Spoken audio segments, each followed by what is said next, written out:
We are with Representative Mary Fosse from the 38th District.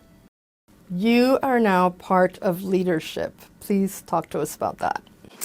Yes, my caucus elected me deputy floor leader recently, so now I'm going to be assisting floor leader Stonier, helping with advance our caucus priorities and managing debate and the floor, and I am so excited.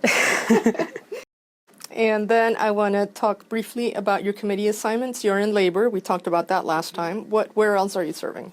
So I serve on capital budget. I'm the vice chair of labor, and I also serve on now renamed committee, community safety. Let's talk about a couple of your bills. Safety for working minors. So we have had an increase of minors working on job sites, and with that, it's quite obvious with the numbers that they have a high rate of job site injuries and workers' comp claims, and we know that in our values that our number one thing is that we want to keep these workers safe. We want them to have opportunities in those job experiences, those educational experiences, but at the same time, there are some out there that have a tendency to violate child labor laws. So we have the child labor safety bill, and really what that does is it actually increases the fines and penalties for the most egregious offenders to workplace violations of labor rights for minors and workplace safety for minors.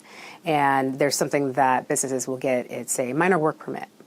And if you are a repeat violator of these rules, keeping our kids safe, then you can have the revocation of your minor work permit. And it had previously been something available to labor and industries, but not utilized, and this actually allows more permissive use in those cases where we have those repeat offenders. The other bill I want to ask you about is about expanding the Correctional Industries Advisory Committee. So let's first start. What committee is this? Correctional Industries does vocational training and things on the inside for individuals who are incarcerated. And we want to make sure that these pathways and these training opportunities that we're providing them are beneficial. And so we have the Correctional Industries Advisory Committee. And I'm one of the legislators that serves on that. We have people from both the House and the Senate. And then there's voting members of the board.